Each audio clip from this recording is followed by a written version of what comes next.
Welcome back to the season finale of Survivor 45.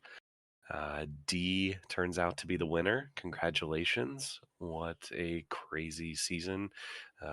She absolutely deserved it. So, congratulations, D. Um, yeah, we'll kind of hop back to the beginning of the episode, but wanted to get your guys' reactions. What'd you think of D winning? Did you expect it? Did she deserve it? What do you think? Logan, kick us off. Yeah, I think you saying well deserved was very much so. So, congratulations, Dee. I think she played the best game from strategic side to obviously she got the most immunity immunities, and then I think she just played the most well-rounded game from everybody. So, absolutely well deserved. Excited to dive into this episode. What do you think, Brandon? D is the best winner of the new era, and it's not even close. She, from a strategic standpoint, a social standpoint, and a physical standpoint, was completely dominant in the game from beginning to end. And you don't often get to see the best player in a season of Survivor actually win the thing. And we got to see that this season. And I'm very happy that D won the game. Me as well. Me as well. We'll get into the final tribal with the final three in a little bit. Obviously, I want to dive into all of that, but um, what kind of starting at the beginning, it kind of came out that Austin was blindsided for the first time all game, and while I realized that after the last vote, I didn't quite like.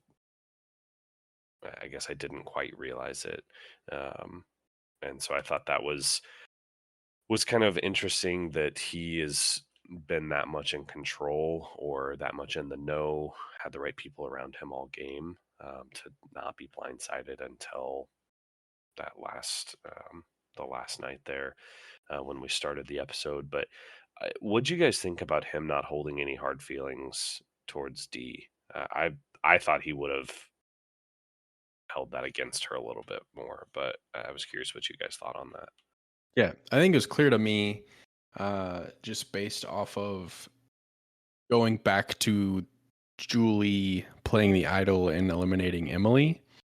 It was clear to me at that point that Austin, I don't want to say he lost sight of the game, but he clearly had feelings towards D and he trusted her. And I don't think that she could do any wrong in his eyes. So I'm not surprised that he was upset about it. I think he understood it. I think he understood. I actually think both of them, like, they obviously had a showmance, but I think they both did a really good job of um, not letting it take over the game for the most part. So I think, like, I wasn't surprised that there wasn't really any kind of backlash on D or hard feelings against D from Austin. Yeah, I agree with that. I think he had the showmance and all that kind of kept him from being upset with her. I do think he, from what we could tell, he seemed like a pretty laid back guy. So probably has something to do with it as well. And at the end of the day, I think he had every right to be. But like Brandon said, they both had a pretty good understanding that, hey, like we are playing a game. We've got to do what's best for us. And but we're together for like to the end. And so I think he being laid back, having that understanding, and having that little bit of a relationship going on um, didn't necessarily surprise me. Yeah, I was a little. I thought the outcome would have been the same. I thought he would have ended up in the same headspace that he started out, but I was a little surprised that he didn't come out and be like, "Wait, why wouldn't you have told me? Because I told you here, but you couldn't have told me here." And then like her giving her reason, and then him, you know, be like, okay, that makes sense. No hard feelings. But he was just like, yeah, it is what it is. That's cool. Whatever. Um, but I think we all saw their showmance, and it sounds like from the rest of the show, the rest of this episode, everybody else saw their showmance, but nobody really talked about it a ton until really this week. And Katura was like, what are we doing? Like, Hmm. we let them slide right by.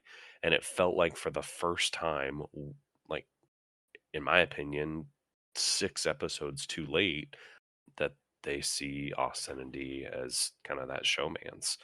And you just can't let a couple like that get that far in the game. So let's talk about the advantage. I don't remember there. I guess there might have been some sort of an advantage like that, but I don't remember that before.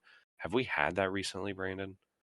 Yeah, they've done like I don't know if they've done it every season, but I can remember them doing a final five advantage whenever they put them on the new beach, Okay. where it is like you get to skip this part of the challenge, or you get, obviously an advantage of some sort. Yeah, let's talk about that. So they had to hunt all over the beach, all over the their camp for a box of crabs, a stack of coconuts, and like a bunch of bamboo, and they had to count each one of those. I thought everybody's strategy on that was a little interesting. Obviously, after talking about Dee and Austin being a couple, they took off together, and then Julie, Jake, and Couture all took off together. Um, I didn't. I just thought that was interesting. It was right after we got done talking about them, you know, being in that showmance. But Jake kind of stood out from the rest, from saying like, "Hey, I'm just going to go slow and steady and just be accurate." And we definitely saw that pay off, because he ended up winning that. And I don't know about you guys, but from this moment on, I thought, "Oh man, this is this is Jake's season to lose, or not necessarily to lose, but he has everything going for him. He's got the idol, he's got the advantage, he's going to win immunity. He has this totally in his control." Um, I don't know if you guys felt the same way on that. Yeah, I did. I thought he, from taking the stance of, let's take my time. I know I'm not the fastest guy. I know I'm not going to be able to be running back and forth. That's not my thing. I don't like running. Let's just take my time. Let's count it. I think that was obviously the smartest way to go about it. I thought Julie, it almost seemed like when she got to a spot, it almost didn't seem like she stopped moving and she was already leaving. Like she was just counting them real quick to go, and obviously made some mistakes. And so him doing that, and then as soon as he got that, I had that same thought of, okay, he's got the idol, he's got this advantage. If he can win the immunity, he's really got everything going for him. And at the very beginning of this episode, I thought, okay, if he can do this and make a big move, getting Dee out, which kind of seemed like was his plan, getting her out, I could see him winning very easily based on some of the moves and just what he's gone through. Obviously, didn't play out that way, but I definitely thought he's got it going right now. I loved his strategy for remembering the numbers, because I'm not good with that type of thing, trying to remember numbers in a very short period of time. I loved that he had kind of that Michael Scott take and had the mnemonic devices of JT is 18, Denise is 25, and Gabler is 23. I thought that was really smart, remembering those Survivor winners rather than the numbers. Just a unique strategy, and again, just kind of a highlight for Jake, who, you know, like you said, has everything to gain and really nothing to lose. And just another kind of just fun little tidbit of Jake that we got to see and how his mind works. For sure. And that was definitely impressive because, I mean, I remember Gabler winning 43, but it's really hard for me to remember who won what season. And if you told me, "Hey, did this person win?" Yeah, I think so. But for him to know like each person who won what season, that was pretty impressive and kind of showed how smart he was or is. Yeah, I haven't been able to, or I'm not really able one to kind of do that and look back at the seasons and say, hey, this is what season this and all. I haven't watched them as much like recently as Brandon has. So, Brandon, you amaze me at some of your history knowledge on all of Survivor. Obviously, you've watched all of them more recent than us, but it truly impresses me with the amount of knowledge that you've had just from kind of going through and watching it, and that like sticking. So, um, one for you to be able to pull that, but for him also to be able to do that in the heat of the moment, trying to remember everything and doing that, absolutely impressive across the board. Yeah, so he wins the advantage. One of you want to tell everybody what the advantage was? Yeah, so there's a portion in the challenge where you have to throw three. Well, and we can get to the challenge here in a second, but there's a portion in it where there's three sandbags that you're going to have to throw into three baskets, and you need to get three numbers. Well, Jake, when he got to that portion of the challenge, two out of his three numbers were already revealed, so he just needed to land one of those sandbags in the basket, and he would advance to the next stage of that challenge. Yeah, so let's talk about the challenge because when they were going over everything and Jeff told him what the advantage was, Jeff even said like not a huge advantage, but big enough to where that can make a difference.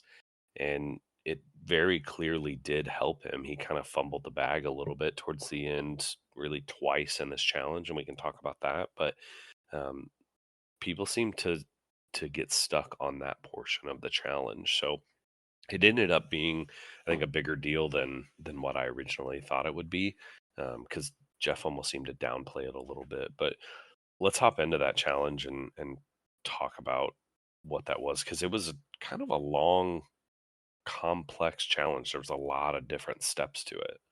Yeah, there was a lot to it, and I'll go ahead and break it down if we're ready. So, first thing you're going to do is you're going to crawl under an obstacle and you're going to dig up a machete. And then you're going to use that machete and you're going to slice a rope to drop a pile of sandbags. Then you're going to pick up those sandbags, as many as you want, as many as you think you'll need, and you're going to toss them into three different baskets. This is where Jake had the advantage. You're going to toss them into three different baskets, and each basket releases a different number. And the thing that was kind of unique about this is each contestant had a unique set of numbers to them. Um, but anyway, those numbers are going to help you solve a combination lock, which will release a set of keys. Once you get the keys, you're going to climb up a wall over a tall tower, and you're going to use the keys to unlock a three-tiered survivor puzzle where you have to get basically 6 pillars the same height, and then you're going to place a disc, and then you're just going to repeat that series twice. And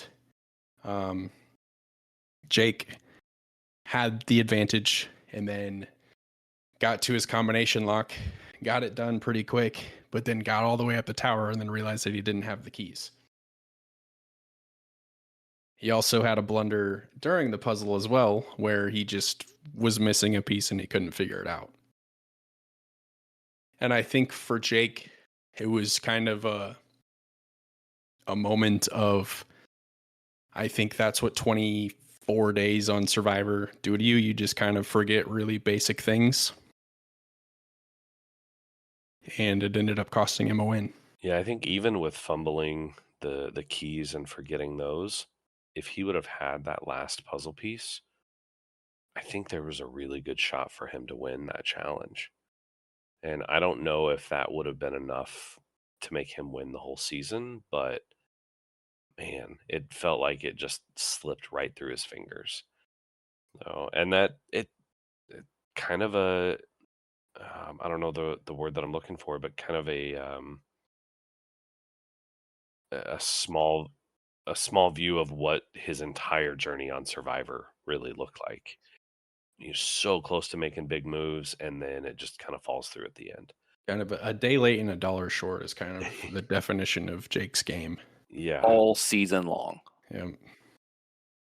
And I hated that for him because he clearly had great ideas, and the fact that they didn't fall through and all, he was such a fun contestant and player to watch. I really enjoyed him, so I hated that he didn't get to see some of those kind of come to life. Yeah. Yeah, and so Austin wins and decides to take Jake, which I thought was really cool. And I was sitting there thinking, Jake, please don't tell Austin about your idol. Please don't tell Austin about your idol. And what does he do? Hey, Austin, I've got the idol. And it was just like, I don't know. Jake wanted to make big moves, and he just his follow through was just weird on all of them. And like, I don't know. He just fumbled a lot, in my opinion. And we can get into tribal here in a bit, but were you guys surprised that he shared the idol with Austin, or the knowledge of the idol, him having that? I was not. I was the same thing as you. I looked at my wife and I said, he's gonna mess up and he's gonna tell Austin about his idol. And that was the first thing he did. And I was like, well, there's a huge blunder. And it kind of felt like with him forgetting the keys, and then him missing the puzzle piece, and then him turning around and telling Austin about his idol, it was really starting to feel to me like, oh, he's done. His game's over. It just Mm. felt like they were building it up for him to kind of crash and burn.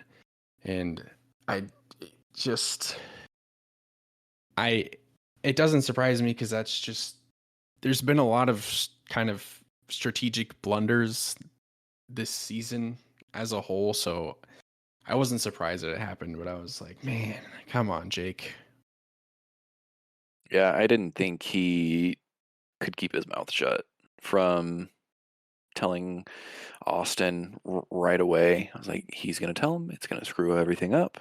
Obviously, kind of later, he explains of why he did that and all, of making people want to making sure people aren't going to put a vote on him so he can play and his idol for somebody else and make a big play in the game. I think that was a brilliant move, really risky, obviously, and even to him telling Katura, my play would have been to keep that in my pocket and not tell anybody. But I don't know what else he could have done there that really made it a different outcome. I think if he keeps his mouth shut, he's getting his name written down probably 3 times, Yep. and he's going to play his idol, and he would have voted out whoever he wanted to, and that would have given himself so much favor with the jury. So he really, really squandered a good opportunity to have a big move on his resume. Yeah, Yeah, I definitely agree. overthought it a bit. Yeah, I think he got blinded by wanting to make a big move and did not see the simple big move right in front of him. Um, but yeah, that the whole exchange between him and Katura, I hated all of that. And we'll go ahead and just jump into tribal here because all this is kind of connected. But um, this to me was probably the most interesting, frustrating, just like focal point of this episode, because this is when everything changed for me. So Jake and Katura had this plan to get D out. Katura is like, hey, you've got the idol. We're safe. We're all good. Let's vote D. As long as everybody, votes votes for Jake, like it's fine because then we'll have the numbers. She didn't force him, but basically coerced him into swearing on his nana, which I hate when people do that anyway, but it was just a weird thing. And then turns out Katura didn't even vote with him. And once again, the big move that Jake is trying to make just kind of falls flat.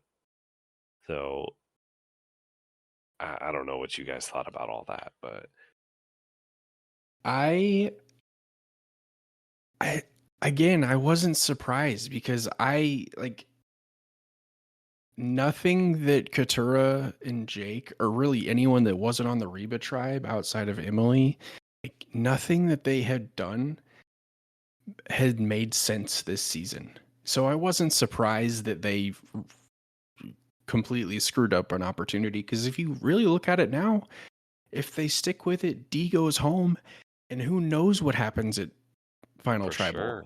So I hope that they are like completely kicking themselves for, well, really Katura kicking herself. I just didn't understand it. It was so frustrating to me because like she, Katura's stance was that she didn't trust Jake. Like, what? Jake should be the one that you trust the most out of anybody on that island, because he has no reason to backstab you. His back is against the wall. He needs you. The other people, Julie, Austin, and D at that point, they didn't need you. And Katura, kind of the whole time, like even before Jake and Katura came up with the plan to go after D, Katura was still like, "Oh, let's just vote Jake." Like, it's just frustrating. It was a frustrating tribal.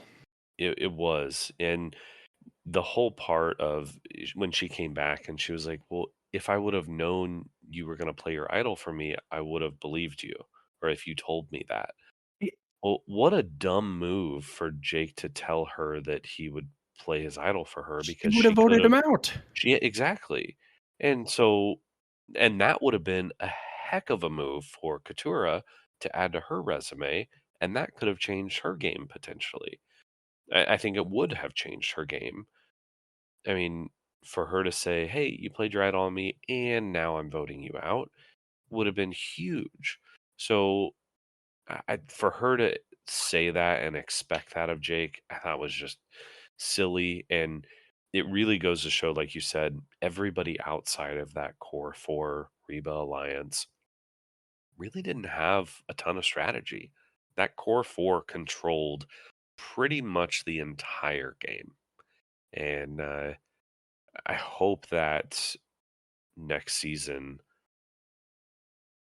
it's not as like, or at least that it doesn't feel so one sided, because i- i- looking at the jury at the end, there were a lot of really strong players. I thought this was a really strong cast of Survivor, barring the first 3 weeks of the probably the weakest players we've ever seen. But all in all, very, very strong cast. Everybody had really, really good games, except nobody could come together and play as an alliance. Everybody had great individual games, but not as an alliance, except for those core four. Yeah, it's completely. I feel like I've been kind of beating a dead horse with this, but it's completely just bizarre to me that 45 seasons in, we have a cast of players that are, alleged fans of the game that just didn't see it. Because I think if the Reba 4 were on any other season in the last 3 years post COVID, they would have, somebody would have risen up and been like, "Hey, do you guys see what's happening here? We need to do something about that." And it would have been nipped in the bud, and all of them would have been jury members. Hmm.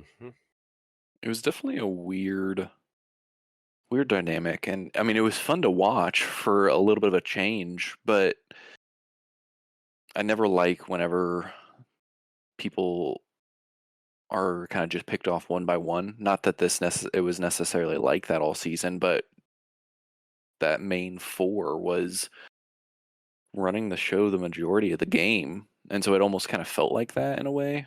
Like I said, it was fun to watch, but just definitely a different gameplay for sure.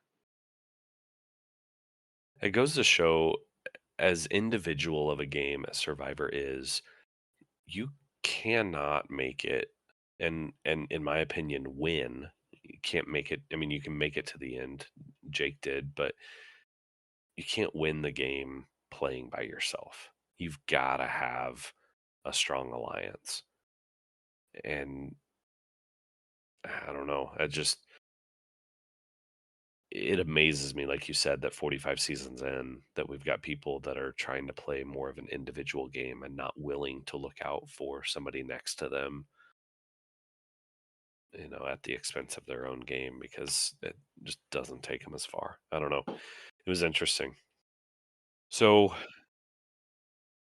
um, Austin and Katura voted Julie because Katura flipped her vote at the last minute. Dee flat out told Austin that she was not voting for Julie no matter what. So Dee voted Katura. Jake voted Dee, and Katura was supposed to vote Dee but didn't. And then Julie voted Jake. But the kicker in all of this is Jake played his idol for Katura. So not only did Katura drop the ball because she didn't vote for Dee, that like totally ruined Jake's idol move, made that worth nothing. It's like, why even have the idol at that point? And I don't know.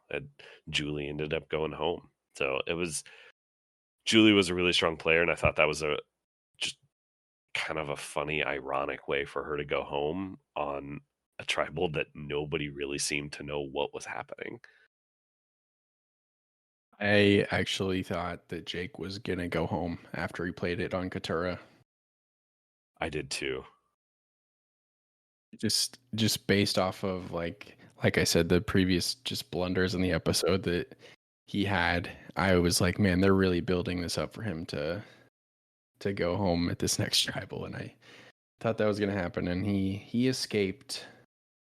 And Julie, who might have won the game if she was sitting in final tribal, went home.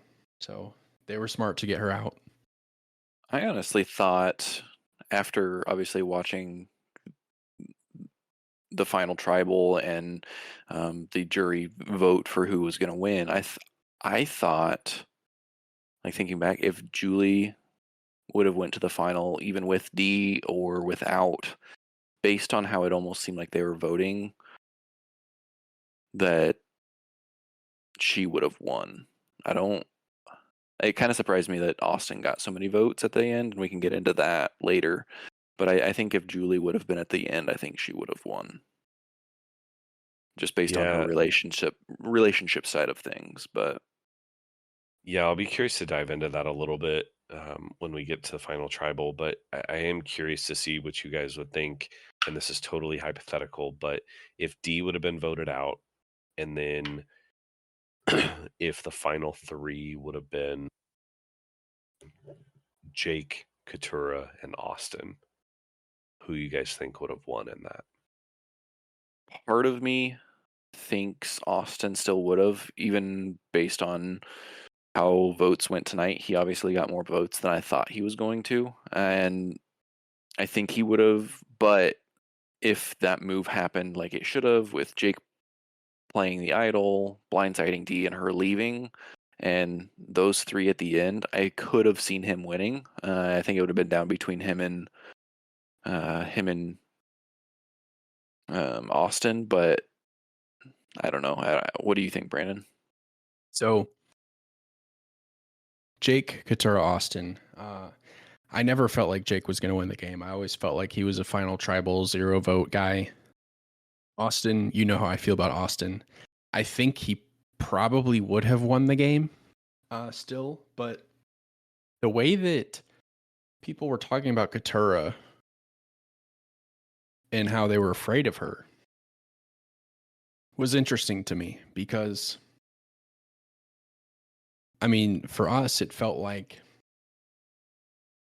she was kind of tunnel visioned on Bruce for 3/4 of the season. Now, I'm about to get into the weeds here. Let's say she makes final tribal and has a shot to win. I think her edit probably would have been a little bit different, and it wouldn't have been so, this is the castaway that has disdain for Bruce. I think we would have been able to see more of what Katura did, because it sounds like she did more than it's kind of perceived uh, on our end. And that's not surprising, because you have to, when they're editing these shows, they have to tell a story. Like, they have to tell Dee's story and how she won, so they're going to make Dee look really good. Not to belittle anything that Dee did, because obviously it's very clear that she was leading the game, but there was obviously things about Katura that the people on the island, her fellow contestants, saw that we did not. So she may have, and we might have seen a different Katura story had that played out.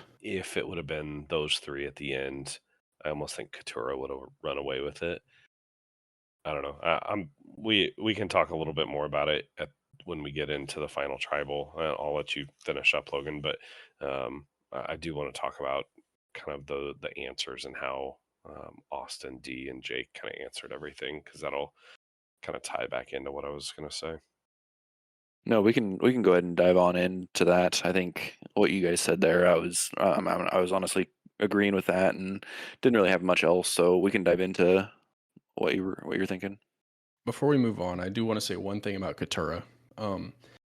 I post Bruce vote out, I really enjoyed Katura. So I would love to see her play again in a season that doesn't involve Bruce, because I think that there is something there with her that could be really fun. I mean, if you get on social media, a lot of people loved her. So it would be cool to see her where her whole identity isn't, man, I really hate this Bruce guy. Yeah. I would agree totally with that. agree.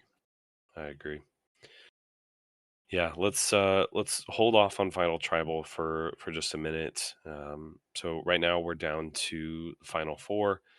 We've got the final challenge, and for the first time in a while, at least from what I remember, it is not the balls where you're putting the balls in and kind of switching back and forth between two hands.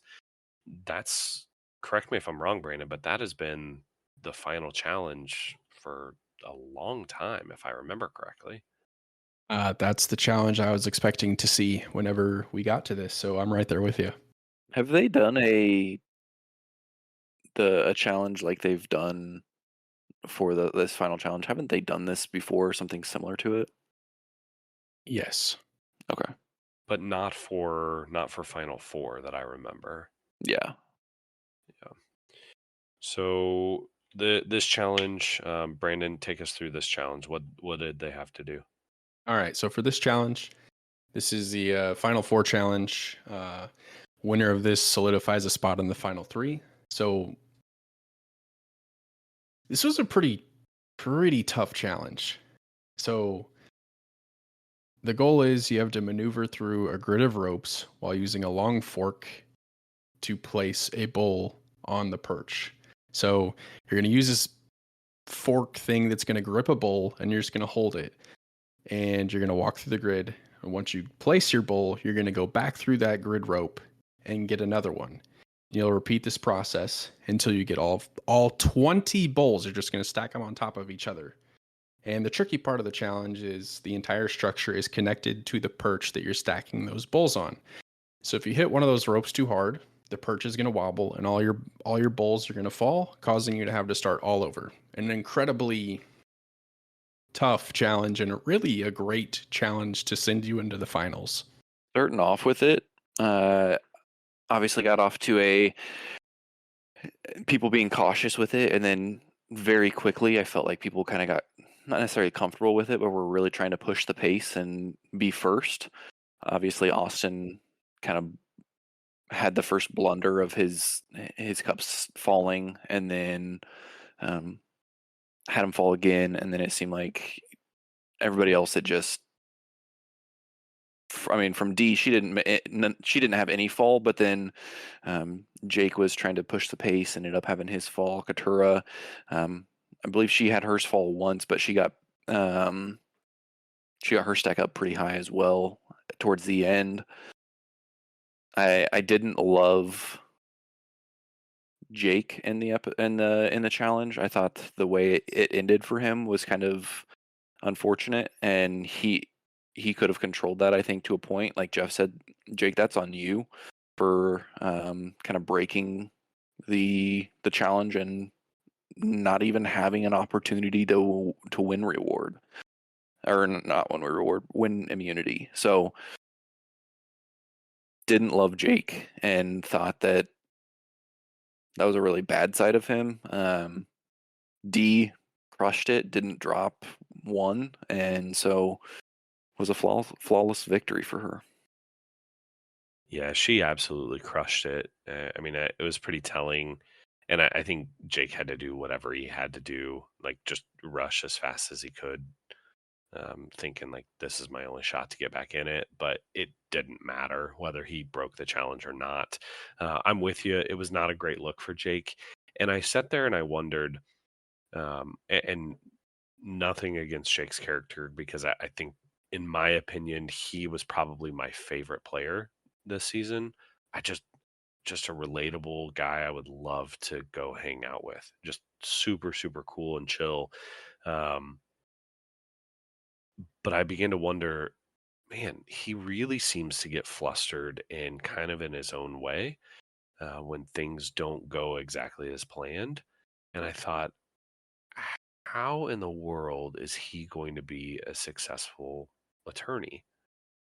Because I feel like that part of being an attorney is all about, dang, hey, this didn't go according to plan. I've got to adjust and pivot really quickly and kind of land back on my feet. And he didn't really seem to be able to do that really well. I don't know if you guys thought the same. So my defense for him there is, again, Survivor. It's a game all about uh, information is power, knowledge is power, and people will withhold information from you, or they'll kind of lie to you. When you're in the courtroom, like, you pretty much have all the information, and you're like you're gonna have curveballs thrown at you, but like you're not gonna have like, or at least you would hope that you aren't gonna have people lying to you or withholding info from you. So I think I see your point, but I don't know.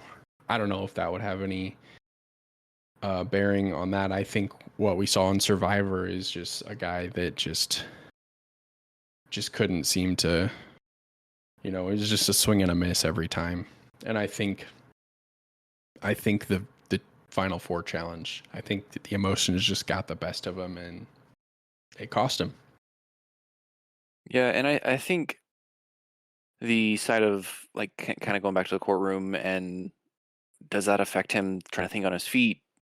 I feel like he's always shown that he's able to have that strategic side of things in the mindset, and then he is a very good talker. It's Not obviously to the the level. execution. Mm-hmm. That's what I mean. Like, and even the idea of sharing with Austin that he had the idol, like, I see what you were trying to do. It just didn't play out that way. And so, and maybe it has no correlation with him in the courtroom at all. But I just got to thinking on that. I'm like, man, I wonder if that correlates at all. I would just be curious to see him Yeah, in his element as an attorney. yeah, and I think some of that the moments when he got flustered, or say example in challenges where he got flustered or seemed like he was trying to scramble, and um all some of that I felt like was more on the physical side of things, and not that he's not a physical guy, but I mean, he even came out and said, hey, I'm not a runner, I'm not the best guy, and we kind of heard some of his backstory, and so that side of things, if that's not your element, you're gonna get flustered a little bit easier. So I think that had a lot to do with it too, probably. Yeah. I mean, Yeah, give the guy 3 meals and a good night's sleep, and I think you see a that's Yeah. true. different part of him too. Yeah, that's true. That's true. Yeah, well, D absolutely crushed it. I mean, like you guys said, she did not drop a single one. I mean, she was flying through it. So, um, kudos to her.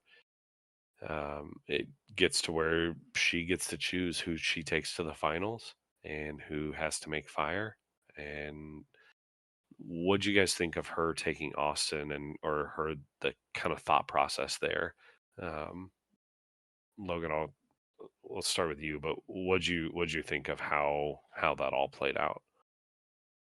Yeah, I think her not wanting to take Katura was kind of surprising to me. Um, Kind of like we talked before, we didn't necessarily see all of the moves that she made with her kind of side stories and what we saw. But I think her decision to take Austin, I think it was smart, and I didn't expect her to do anything else. I think Jake asking good to go to fire was his last ditch effort to say, "Hey, I've actually been able to do something in the game and complete something," because everything else has just kind of fallen through.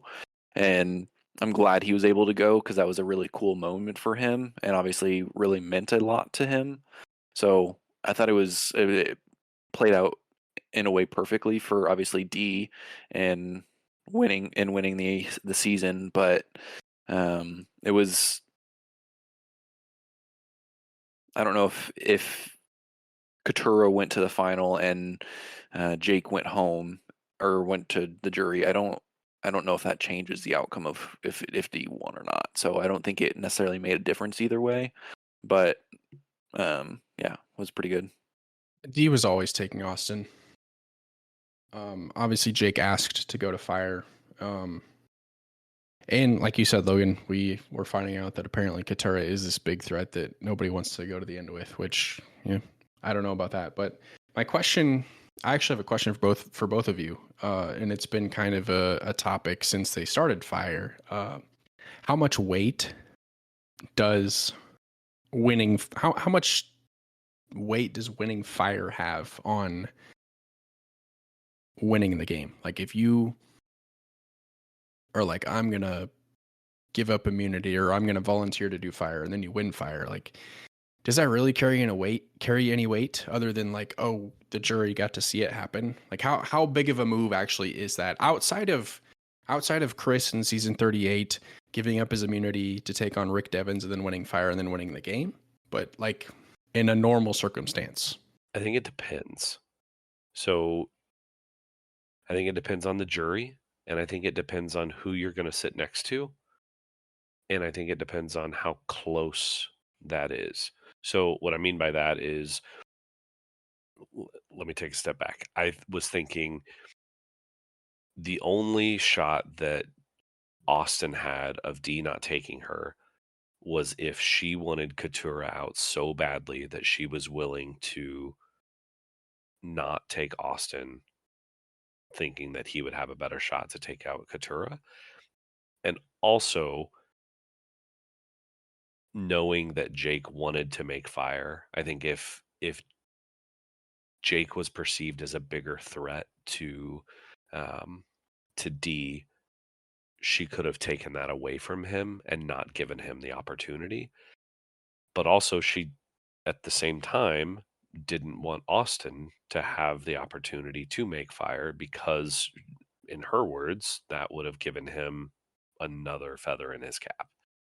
And so from the perspective, her looking at it, hey, if Jake makes fire and wins, that's fine. That's what I want to happen. That's not enough for him to take the game from me. But between her and Austin, hey, I don't know that I want him to make fire because if he wins and takes out Katura, which I would want to happen, I don't want him to have that feather in his cap. And because that might put him over the edge. Because, and as we saw, those votes were really, really close. And it. I think if Austin would have won fire or made fire and won, I think that could have pushed him over. So I think the answer to your question is it totally depends on the situation. I would agree with that to a point. I think in my mind, the fire is too little, too late. If that's your last ditch effort, obviously, I don't know. I don't know. I guess it does depend, but in most scenarios, I feel like it's almost too little, too late. If you're that desperate to go make fire and that be your big move, I think it's too little, too late. In the instance of it being down to two people and it being a really close vote, and that being just one last thing that they had over the other person, yeah. But most of the time, I think it's just it's too little, too late, and I don't think it has a huge weight. What do you think, Brandon? Okay, so I'm glad you asked. I think feeling like you need to be in the fire making challenge is a last ditch effort. It's a desperation move. I think if you feel good about winning the game, you don't need fire. Like, again, unless you did Edge of Extinction and sat on an island for 35 days like Chris did in 38, then it absolutely makes sense for you to step in and make fire. But I think it's a desperation move. I agree with you, Blake, that it probably also depends on the jury. We've seen it in recent seasons, I think in 43, where Cassidy, the jury was kind of pressing her like, well, why didn't you make fire? And she was like, well, I didn't feel like I needed to. But the jury felt like she needed to do that to see something. So I don't know. It's probably just a case by case situation, I suppose. Yeah, it is. It is interesting because I think, like I was saying, I think it totally could have varied depending on who won. Um, I don't know if that would have put Austin over D, but I mean, let's hop into final tribal for a bit. I don't know about you guys, but as they were asking questions, I did not feel like D was answering the questions well at all. I thought Austin and Jake were doing much better. And then it quickly turned into questions for just Austin and D. And I thought Austin was answering the questions better, in my opinion. And then towards the end, I think D had two questions that she answered and just totally crushed it. And I think, in my opinion, that is what put her over Austin. So if Austin would have had that fire as well, I kind of wonder if that would have just slipped him over D slightly. So D won the game as soon as Austin said, D is not the reason that Julie played her idol. As soon as he said that, I knew D was going to win because D was going to reveal that she told Julie. And then that Yep. was going to reveal that D told Julie to play her idol and put it on Emily. That's a move in D's pocket. And then she also revealed, I'm not going to tell Austin about this blindside. So as soon as Austin was clearly out on a move, I was like, oh, D won the game. And I do agree with you. I think that she kind of missed on some of her questions as well. I was honestly kind of shocked because by the way she was talking, obviously before tribal, it was like, you're gonna see a different side of me, this and that, and I was honestly kind of surprised. I thought she throughout the season she'd done a pretty good job of talking and tribal and different things like that, but it almost seemed like she just wasn't answering their questions at the very beginning, or to the point of yeah, she just didn't talk very well and kind of explain herself very well. And the one example I think of is the question Emily had. I don't remember the exact question, but I don't feel like she answered the question until later in a different question when she kind of explained one of her moves that she made. I think it was explaining she told Julie to play the idol um, to get out Emily, and I don't know. She just seemed kind of all over the place, and honestly, really, really surprised me. Actually, I know what question you're talking about. Emily asked if, what was a move where you played, you play with your heart, you play with your brain. What was a move where you played with your brain? And Dee said, well, my brain and my heart aren't separate. Like I played with them all together. I actually really appreciated her answer saying, maybe you are kind of a game bot in Emily. I'm not that person. I make decisions with with my heart and my head combined. I actually appreciated her answer there.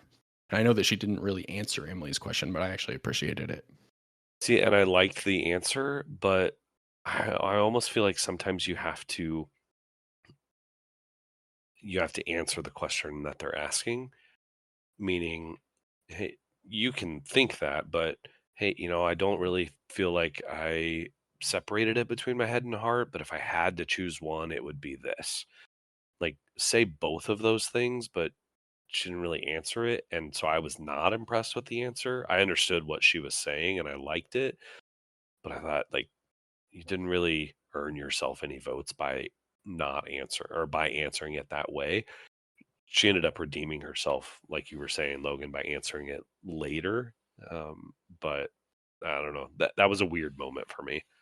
What did you guys think about Jake and some of his answers to the questions, and then it just slowly going over to D and Austin? I mean, Jake was never winning the game. The jury knew Jake was never winning the game. He doesn't have anything to his name. He doesn't have a resume. So it's not surprising that D and Austin were getting most of the attention.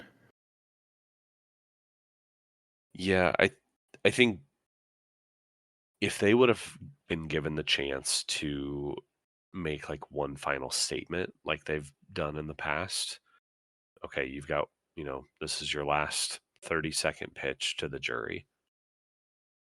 I think Jake could have potentially pulled something out on, I mean, like we were talking in previous weeks, is just like, hey, I was on the bottom, but you could never get me out. I was always trying to make moves. Didn't go my way, but that didn't stop me from getting here. I think he could have appealed to some people to maybe get some votes, but I'm with you. He was not going to win sitting next to those two. Um, I don't know. I think Survivor did a really good job this season of highlighting everyone's game, and I mean, they kind of showed even before the last tribal council that, and like everybody had really, really good moments. Jake's just wasn't enough. So you could tell pretty quickly in those questions that it wasn't going to go his way. What do you guys think with Austin? Uh, and maybe like if I would pay attention to like the pre-season kind of bios that they put out on the players. But what do you guys think of Austin being an alternate and not realizing that he was going to play until like 72 hours before the season started? That was awesome. I did not realize that. And I thought that was the first time that they had said anything about it. I began to think like, wait, did they mention that in previous episode or anything? But I don't think they did. That was, I don't know, that was kind of cool. Um, and then to hear that alternates don't happen very often, and then a handful of times that they have, everybody's gone pretty far into the game. I thought was kind of a cool little thing. Um, but yeah, I thought that was super cool that he was an alternate.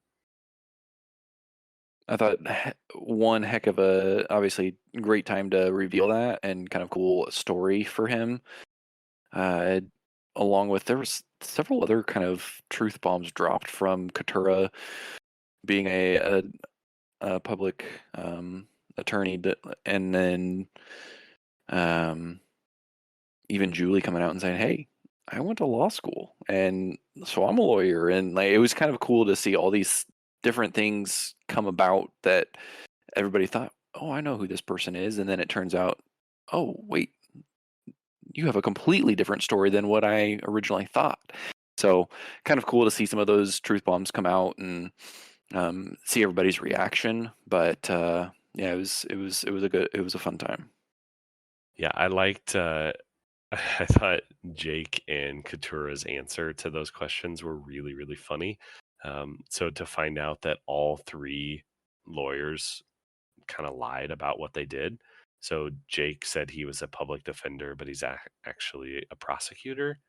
I think that's how it was, or maybe vice versa. But and then Julie saying that, hey, I didn't even tell you guys that I've gone to law school and I've been an attorney now.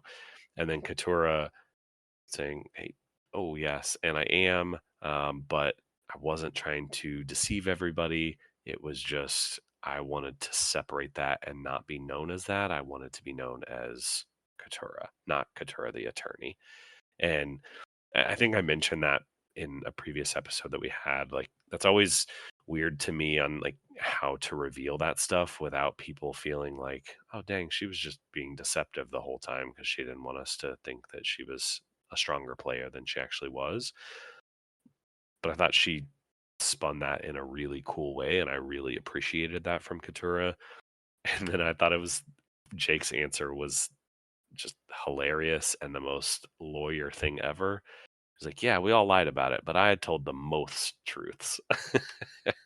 And it was, I don't know. I thought that was really funny.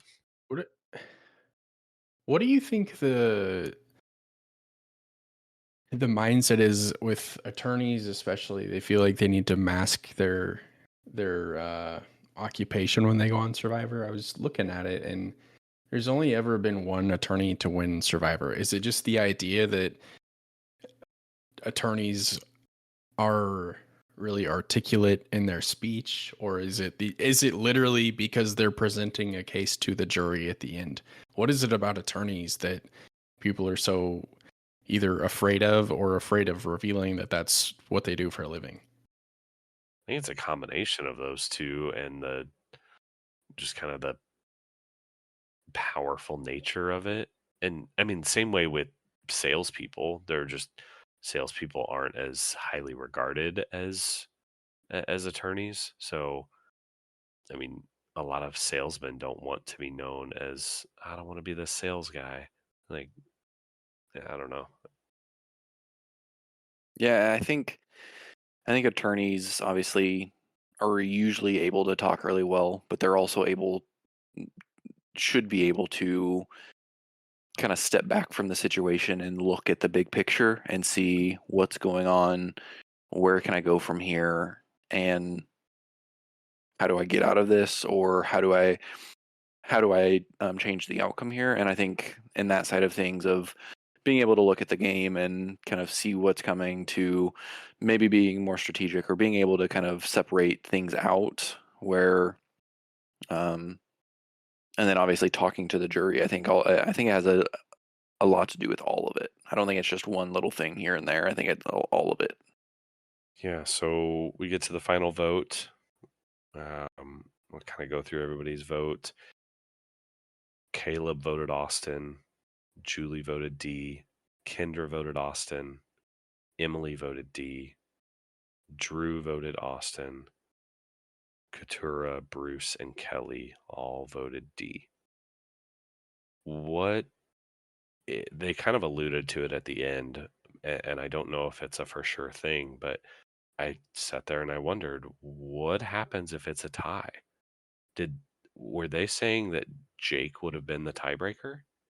Yes, that's exactly what would have happened. This happened in Ghost Island. Dom and Wendell and Laurel were the final three. Dom and Wendell both had 4 votes each. Laurel had 0.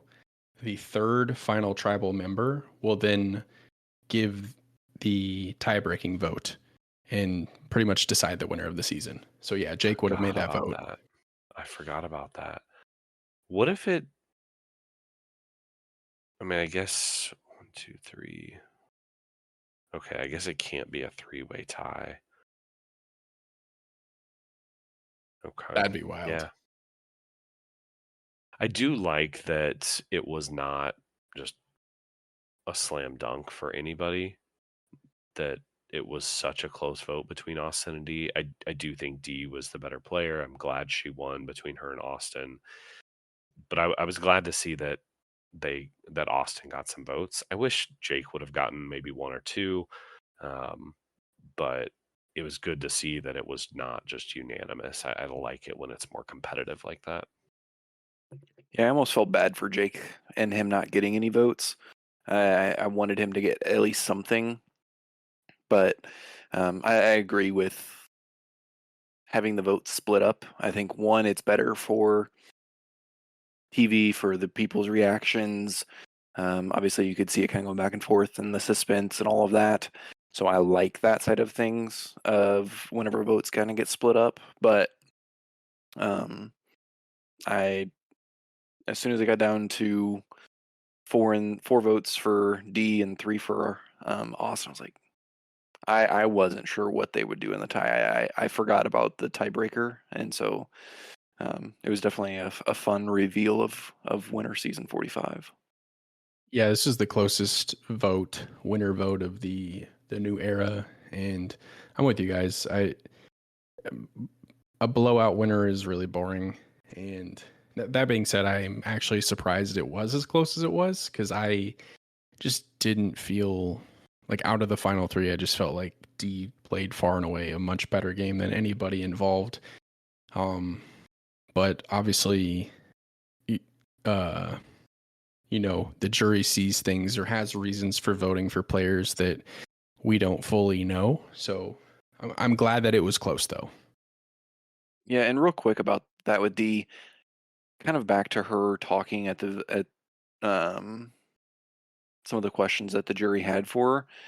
It almost seemed like she like her first answer was downplaying herself, and it seemed odd to me, and I think I was surprised as well as you, Brandon, with Austin getting so many votes. I thought D played the best game, but it surprised me that it almost seemed like she was downplaying her game, or the way she worded that almost came off a little weird. But I think she deserved all of the votes based on her game. She's the first.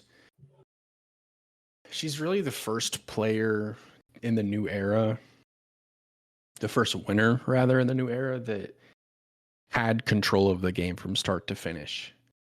The other four winners were all like kind of underdogs, or their backs were against the wall, or just didn't have a clear path to victory. So yeah, she's the first one to have just a really just dominant win.